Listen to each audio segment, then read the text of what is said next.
Walang takas ang isang individual sa ikinasang bypass operation ng Laguna PNP matapos mahulihan ng baril, bala at granada sa probinsya ng Laguna. Yan ang ibabalita ni Patrolwoman Joanna May Rosario. Isang individual sa ikinasang joint bypass operation ng Provincial Special Operation at ng Calamba Component City Police Station na kumpiska sa suspect ang isang baril, granada at mga bala. Kinilala ni Police Colonel Gavin Milla Machita Unos, Acting Provincial Director ng Laguna PPO, ang suspect na si alias Neil.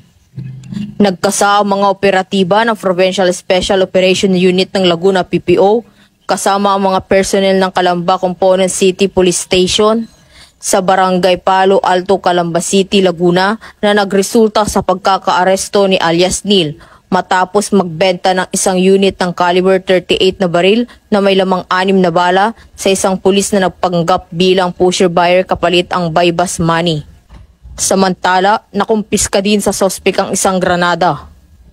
Kasalukuyang nasa kustudiya ng Calamba Component City Police Station ang arestadong sospek at mahaharap ito sa kasong paglabag sa Republic Act of 10591 at Republic Act of 9516.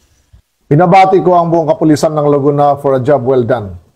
Sa mga Lagunense, makakaasa kayo na hindi titigil ang kapulisan ng Laguna para labanan ang kriminalidad dahil ang gusto ng Pulis Laguna, ligtas ka.